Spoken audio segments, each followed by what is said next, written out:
Hi everyone, it's great to see you. I'm going to be showing you the pot in a pot method or bag in a pot method of planting up a really large planter. So this hydrangea here you'll see is in a grow bag, and you can get all sorts of grow bags. Just Google them, look at Amazon. This one I got at Amazon. It's a root pouch. It happens to be my favorite kind. It's a 5-gallon size. And it comes in brown, so it just like blends in with everything. Last year I left a lot of them just in the bags around my yard, and that worked out really well. However, for this method, you plant your larger centerpiece plant, and it can be anything that you'd like. The hydrangea work really well. And then they go in what we call a socket pot. Just a cheap, there goes a bunch of rocks. Just a cheap nursery type pot, the same size as your bag. So these are both 5-gallon sizes. Now when I put the hydrangea in here, I first put the root bag right in here, and then I planted it up. I can tuck the little handles down so you don't see them. The socket pot is going to remain in place in the larger pot where I put it. And it's the bag that can be lifted in and out. So when it comes to winter and I want to put my hydrangeas safely in the shed, I'll just lift that out, store it in the shed, and everything else can stay outside. I've selected for my larger pot here a resin pot, so it's a really lightweight, which is wonderful. And I'm going to be using the Bloem plant insert, and I'll link that down below, which has holes in it. And it just fits right in here to make your planter more shallow. So the holes will allow the water to go through. I also have holes drilled in the bottom of my larger pot that Dan did for me the other day. So thanks, Dan, for doing that. Very important to make sure you have good drainage. And then I can put my hydrangea right in the middle of that. And it should come up pretty much level with the side here.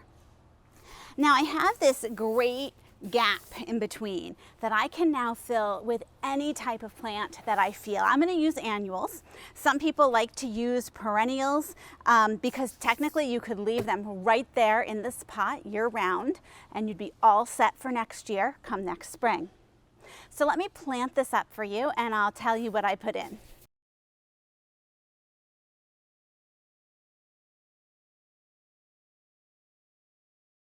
So we have the dirt in there. I'm going to add some of our Biotone Starter Plus, which we always like to put in when we're doing an initial planting. Let me tell you what I have here that we're going to add in. So this is Superbena Royal Cherry Burst verbena. And remember, this is really getting drapey. It'll be just beautiful. I love the bicolored look of that. And then I have 3 creeping jenny for around the outside. Now, depending where you live, in some places this is considered invasive. Where I am, it is not, so legally it can be sold and bought. However, I am going to keep it in my planter. It does spread quite a lot. Keeping it in the planter is just one way to keep it in control for me, but it is great adding that pop of lime color, and it really will trail. And then I have 1 extra New Guinea impatient that I'm just going to add in the back here too. Don't forget, if you take any of these plants out and you see that they are root bound, make sure that you tear that thickened part of the root off.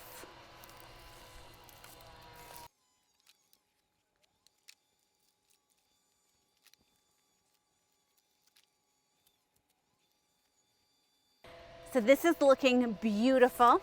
I did get a little dirt everywhere. I'm going to move on to the 3 other containers that I need to do like this, and then I'll come back and I'll show you how they all end up looking.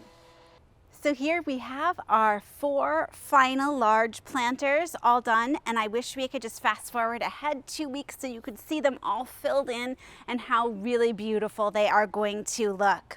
So we have our bag in a pot method that we use today, the bag with the hydrangea into the socket pot and then into our larger planter, and we have filled in this rim gap with some fabulous annuals that are now going to fill in. You can still see the socket pot a bit it now, but I know these annuals will be up and covering that in no time. And then come fall, when it starts to get cold, I can just take these hydrangeas out, stick them in the shed, and it'll just be so much easier come the following spring, moving them out and getting them all done. So some people decide to actually take the socket pot and slide it all the way back against their larger pot here, and it gives them a larger planting field in the front. That is a great idea, especially if you know that your pot is going to be back against a fence or a wall. I'm not sure where I'm putting these pots, so I decided to keep the rim the same size all around, which was probably a good idea for me with the flexibility. But if you know where your large pot is going, definitely give that a try too. It's a fabulous option. This method I learned from Mal Condon at Heritage Gardens and Museum. He is the curator of hydrangea, and I went to a workshop with him. It was fabulous. He showed us how he does this and how he actually uses a lot of perennials right around the outside, leaves the pots out, whisks the hydrangeas back in there, and they're all set. Keep in mind that our hydrangeas are often very sensitive to weather. So they might have, on their tags say that they're fine up to zone 5 in the cold, but that is always root hardiness. That is not bud hardiness for your flowers. And let's face it, we're all growing them for the flowers. So a lot of times for our more delicate hydrangeas, if you want a really good showing, if you can store them somewhere cold but out of the wind, it just will give you such a better chance of having a beautiful bush of hydrangea blossoms. And I'm really excited with what I see coming on these. And these were all stored in my shed for the last winter. So I'll keep you posted on this, and go give it a try. Thanks so much for joining me. If you do try this, make sure you drop in the comments how it goes. Send me a picture. And I'll see you for the next video.